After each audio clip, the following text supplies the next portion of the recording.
This episode is brought to you by LifeLock. Between two-factor authentication, strong passwords, and a VPN, you try to be in control of how your info is protected. But many other places also have it, and they might not be as careful. That's why LifeLock monitors hundreds of millions of data points a second for threats. If your identity is stolen, they'll fix it, guaranteed, or your money back. Save up to 40% your first year. Visit lifelock.com/podcast for 40% off. Terms apply. Parents of tweens, if you're familiar with far-off drop-offs... Dad, stop, right here. Or get DMs about what's for dinner, you may be experiencing tween milestones. For your son or daughter, these can start at age 9. HPV vaccination, a type of cancer prevention against certain HPV-related cancers, can start then too. For most, HPV clears on its own. But for those who don't clear the virus, it can cause certain cancers later in life. Embrace this phase. Help protect them in the next. Ask their doctor today about HPV vaccination. Brought to you by Merck. This podcast is brought to you by Carvana. Got a car to sell but no time to waste? Hop on to Carvana.com to get a real offer for your car in seconds. All you have to do is enter your license plate, answer a few quick questions, and if you accept the offer, Carvana will pay you as soon as you hand the keys over. They even offer same-day pickup in many cities. Save your time, score some cash, and sell your car the convenient way to Carvana. Pickup times vary. Fees may apply. Your burger is served. And this is our finest Pepsi Zero Sugar. Its sweet profile perfectly balances the savory notes of your burger. That is one perfect combination. Burgers deserve Pepsi. Choice Hotels get you more for your money so you can maximize any road trip. And as your vacation maximizationer, I'm going to make sure you hear the maximum sizzle of Comfort Inn's free hot breakfast. Let's get real close. Maximum apple. Now that's fresh crispimization. Maximum waffle. Hear that crunch. And that's maximum coffee. Oh yeah, that's the pour I'm talking about. Breakfast maximized before hitting the road. Check into more. Book direct at choicehotels.com. Ryan Reynolds here from Mint Mobile. With the price of just about everything going up, we thought we'd bring our prices down. So to help us, we brought in a reverse auctioneer, which is apparently a thing. Mint Mobile Unlimited Premium Wireless. How to get 30, 30, bit to get 30, bit to get 20, 20, 20, bit to get 20, 20, bit to get 15, 15, 15, 15, just $15 a month? Sold! Give it a try at mintmobile.com/switch. Upfront payment of $45 for 3-month plan, equivalent to $15 per month required. New customer offer for first 3 months only. Speed slow after 35 gigabytes if network's busy. Taxes and fees extra. See mintmobile.com. Does it ever feel like you're a marketing professional just speaking into the void? Well, with LinkedIn ads, you can know you're reaching the right decision makers. You can even target buyers by job title, industry, company, seniority, skills. Wait, did I say job title yet? Get started today and see how you can avoid the void and reach the right buyers with LinkedIn ads. We'll even give you a $100 credit on your next campaign. Get started at linkedin.com/results. Terms and conditions apply. Have you ever spotted McDonald's hot, crispy fries right as they're being scooped into the carton? And time just stands still. Ba-da-ba-ba-ba. Welcome to the HCI family of podcasts. We're your source for personal, professional, and organizational growth and development. We share our own original research, explore industry trends, and interview executives and thought leaders from across the globe. Join us for practitioner-oriented content around all things leadership, HR, talent management, organizational development, and change management. Maximize your personal and organizational potential with the HCI family of podcasts. Glenn Lundy, welcome to the conversation today. Hey, thanks for having me, man. Great to be here. It is great to be with you. You're joining us from Kentucky. I'm south of Salt Lake City in Utah. And today we're going to be talking about unlocking your full potential. This is a topic I love. We'll be talking about, generally speaking, how to unlock your full potential, but also, within a workplace setting, how to unlock our leadership potential, how to unlock the potential of our teams, And this is something you have a lot of expertise in. And so I'm excited to tap your experience and wisdom and insights. As we get started, I wanted to share Glenn's bio with everybody. Glenn Lundy is a highly accomplished individual with a diverse range of skills and experiences. He's a devoted husband and a proud father of 8 children. He has dedicated the past 25 years of his life to the automotive industry and has built a reputation as a respected professional in the field. As an author, Glenn has written several books sharing his knowledge and expertise in helping people unlock their full potential.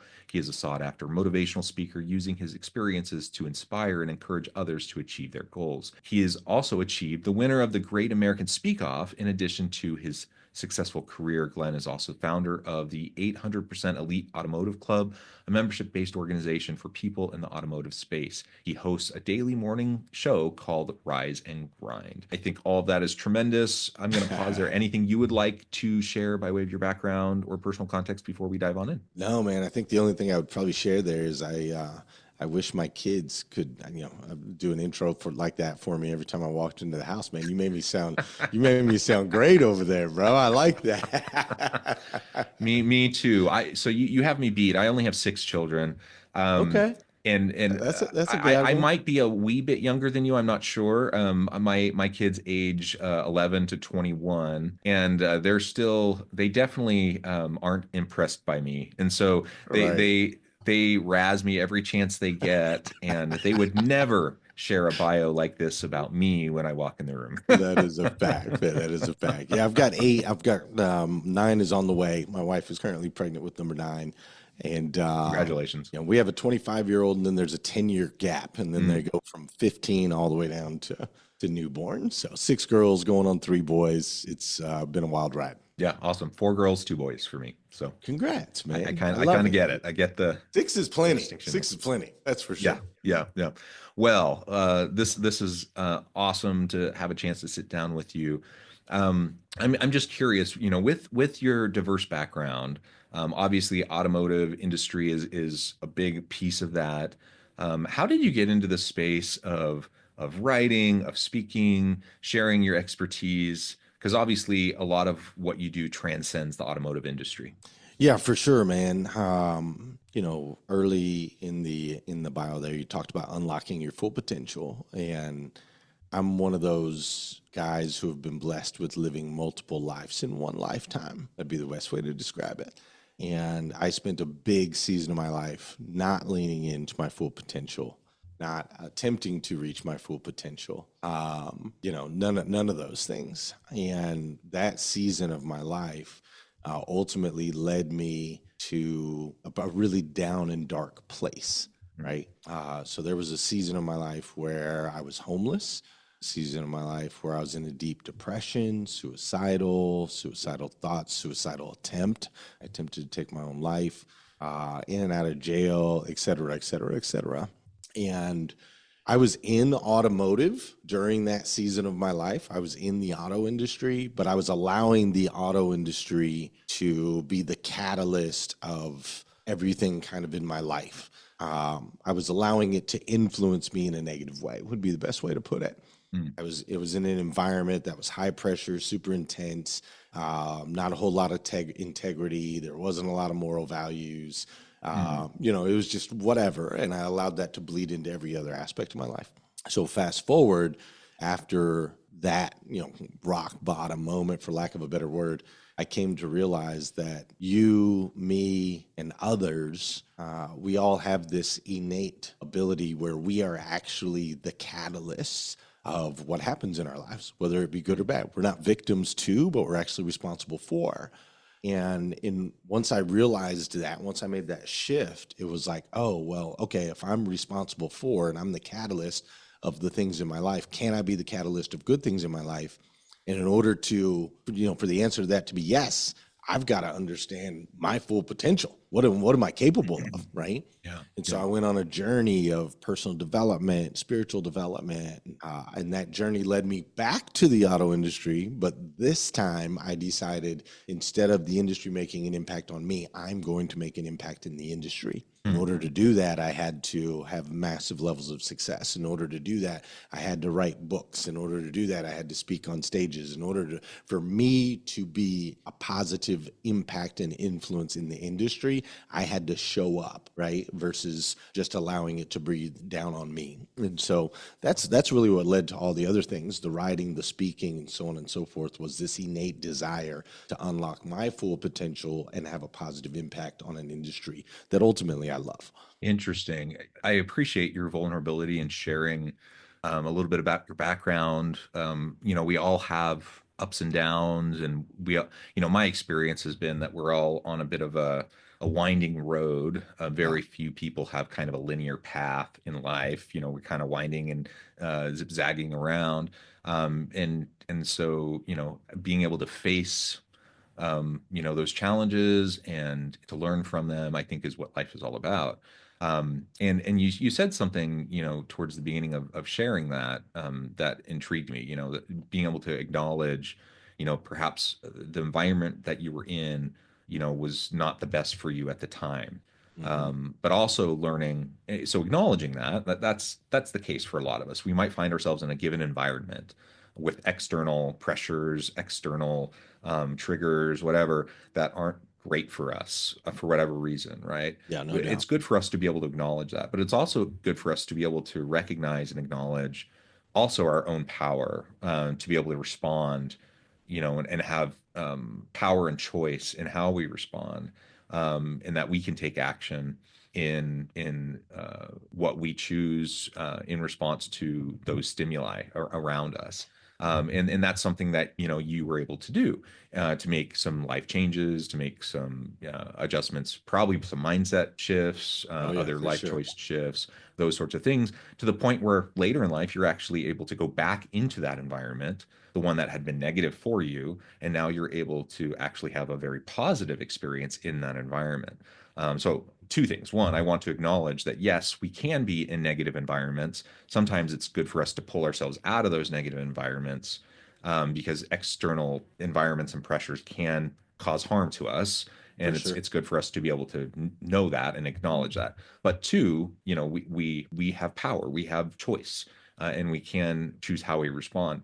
But you also acknowledged, this ethical component, like just realizing, maybe, there's a lot there that wasn't good for you, that was morally compromising, ethically compromising, so you weren't being a man of integrity, perhaps the way that you wanted to be or needed to be.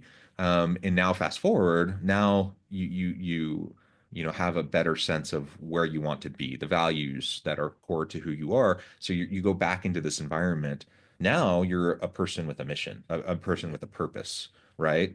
Tell us more about, how part of fulfilling your potential and your purpose required you, to stay consistent with and align with, those values, that integrity, and how, writing your book, speaking, how that was able to help you do that, even when you're in an environment that previously had been so negative for you. Yeah, for sure, man. It's interesting because I used to live my life with a very firm Darwinistic belief system, right? Like survival of the fittest, dog eat dog. If I get over on you, that's your fault, not my fault, right? And I believed with all of my heart that human beings were two-part.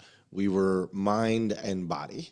That was it. So if it looked good and it felt good, the answer was yes, right? And that's how I lived my life. And it wasn't until I saw where that path took me, that Darwinistic approach with no ethics, no morals, no thought outside of self. It wasn't until I saw the end of that, right? And it landed me in this very alone and very dark space that I decided to maybe look into and start to discover the idea that we are not two-part mind and body, we are three-part mind, body, spirit. And that changes the whole equation, right? It's not just if it looks good and it feels good. Now it's if it looks good and it feels good and it is good, then the answer is yes. So by adding that additional dynamic, it just completely transformed how I made decisions in my life. Now I wasn't thinking just about myself, but I was also thinking about the impact that this has on others. Is that a positive thing or not? I started thinking about things like legacy. I started thinking about things like honor, integrity, right? All of these things didn't exist in that Darwinistic approach that I had on life. So making that shift really started to help unlock more of me, because I had taken the spiritual aspect of self and just shoved that into a corner, right? Basically claiming that it didn't exist. And so as I started to explore that spiritual element of self and our ability to innately align and create, energetic synchronicity, if that's the right word, between, between others and humanity, once I started going there, then it's like, okay, well, if I'm going to, like, my daily morning show, right? I started doing this daily morning show, Rise and Grind. It's all about motivation, education, inspiration. I was doing it at 5:30 in the morning. The first 1,000 episodes I did live at 5:30 in the morning. And so I'd wake up, the first month, I woke up at 5:20 and did a show at 5:30, right? And I'm telling people, you got to get up and grind, and you got to do this morning stuff, and you got to write down your gratitudes. But I wasn't doing all of those things, right? I knew that we should, but I wasn't necessarily doing it. So then I had to start waking up at 5, and then 4:30, and then 4, and then it became 3:20 in the morning, because when I was looking at myself in the mirror, I had to make sure that my actions and my words were matching, because in order to be a man of integrity, my words and my actions must align, right? And so the show helped make me better just doing it every day, because I had to look in the mirror. When I'm writing this book and I'm writing these strategies, the 12 proven principles to grow your business 800%. When I'm writing that book, I'm like, do I truly align with that? Am I that? I once had a pastor say, be the type of man that you would want to follow. Right? And so because we added that spiritual piece, and because I added this piece of integrity and honor, now I had to become more, right? I had to become more in order to align with the things that I was teaching other people to be. So it's been a tremendous shift, man. When you really add that spiritual aspect and really seek to serve and make a positive impact in other people's lives, it's not about what you do for others that ultimately is the end game. It's what ends up happening for self, not in a selfish way. It's just what's required in order to go out there and make that positive impact. Is you have to be the type of person you would want to follow. Yeah, absolutely. Very well said. And I think, that's a hard thing. Like you said, sometimes it starts aspirationally. You started your show, which, let me just say, I mean, anyone starting a show at 5:30 in the morning in and of itself is super impressive. So the fact that you did that and did that consistently and rolled out of bed at 5:20 and did a show at 5:30, that's, to me, super darn impressive anyways. But you started to feel like, okay, this isn't quite what it should be or needs to be. And so over time, you made adjustments, and that's even more impressive. And I think, I guess my point is, we can grow into our intentions. We can grow into our aspirations, and for sure. And let's not hold ourselves back because we're not going to be perfect from day one. I mean, to be honest, starting with a 5:30 show is so great anyways, but maybe if you're wanting to get out there and exercise, maybe getting up and exercising at 5:30 in the morning is not realistic for you, right? But do something that is doable. But having those aspirational intentions are good. So start with something aspirational, and then work towards, gain some confidence, and start to work and chip away and work towards something, because there is deeper reservoirs of potential within you, and sometimes we just don't have enough confidence to dig deeper, right? And there's a lot happening in our lives. We're all busy. We all have our baggage. We all have stuff pulling at us. I mean, you were talking earlier, 8 kids, 9th on the way. My goodness, that means you have a lot pulling on you. I only have 6 kids, and I have a lot pulling on me. I get it. And we all have stuff, though. That's the thing, is we all have stuff. And so just, setting those aspirational goals is important. And then having the integrity to stick to, the values that we hold dear. And you talk about the spiritual component, and for some people that's organized religion, but it doesn't need to be. Correct. The spirituality in my mind is more about kind of the wholeness, the oneness of self, and alignment of self. right? And for some, that's organized religion. For others, that's some other form of like connection to the universe, or just an alignment of self with others around you. I mean, it can play out in a lot of different ways for different people, but I agree that it's really important. And Oh yeah. it at the foundation of it is alignment of values, integrity, and striving for consistency. And those aren't easy things to do, but they're definitely worthwhile and super valuable. Yeah, no doubt about it, man. And it's really interesting that I think everyone has an innate desire to unlock their full potential. I think that for many it can be challenging because you will not find your full potential in a comfort zone. Like it just doesn't exist in comfort. That's your full potential by definition is out on the boundaries. It's a stretch. It's beyond where you're currently at, right? So waiting for perfection, or waiting till you're comfortable, or waiting till you're confident, to chase the vision, chase the dream, to seek out that aspiration or that desire that you have, is ultimately it's a flawed equation. It simply doesn't work. You have to lean into the uncomfortable, to the boundaries of who and where you currently are, in order to be able to stretch and create that something new, right? Your full potential is on the other side of current potential, right? And who you are today can only get you to where you are today. If there's somewhere you want to go in the future, you have to become someone new. No matter what that looks like. If you wanna be a parent in the future, you got to become something new, like physically, right? Things have to happen in order for that experience. Like you mentioned, fitness, whether it be your faith or your family or your finances. If you want your bank account to look different, you have to become different, and that's all right out there on the edge.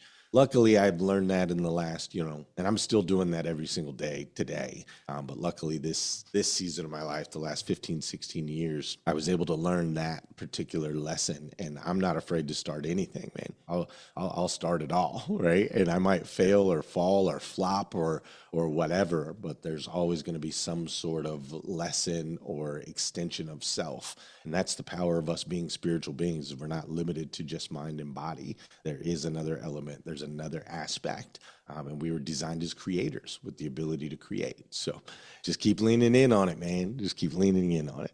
I love it. I love it. Glenn, this has just been a real pleasure. I know at the time and I need to let you run, but before we wrap things up, I wanted to give you a chance to share with the audience how they can connect with you, find out more about your work, and then give us the final word for today. Yeah, man. As far as connecting with me, just look up Glenn Lundy, or you can go to glennlundy.com. Luckily for me, it seems I'm the only Glenn Lundy in the world that cares about a brand on social media or anything like that. So you can find me with one N or two N's. You'll have no problem finding me. We have literally thousands and thousands of videos that are out there that are free to consume. I've got ebooks that you can download, et cetera, et cetera, et cetera. So just look up Glenn Lundy, and I would love to connect. As far as, final words, I really just want to say, Jonathan, I appreciate your grace and understanding in creating this space and time for me. When I was homeless, man, people think that homelessness sucks because you don't have money, you don't have a roof over your head or whatever. And yes, those things are, things that we tend to take for granted when we're not in that state. But the real worst part of homelessness is that you become invisible. No one will make eye contact with you, right? Which I don't blame them. People think you're gonna mug them or ask them for money or make them feel uncomfortable or whatever. I get it. But as a homeless person, people will always look above you, below you, to the left of you, to the right of you, but no one ever looks at you and no one ever says your name. I would not wish, people sometimes say, I wish I had this superhero power of being invisible. I would never wish being invisible on anyone, man. It is the absolute worst space that you can possibly be in as a spiritual being. And so I don't take this for granted. I appreciate you seeing me, Jonathan. I appreciate you allowing my voice to be heard. I appreciate you creating this space for me and sharing me with your audience. It means the world to me. Thank you, Glenn. I really appreciate it. I hope the audience will reach out, get connected, check out all the great resources Glenn has created and provided. And as always, I hope everyone can stay healthy and safe, that you can find meaning and purpose at work each and every day. And I hope you all have a great week.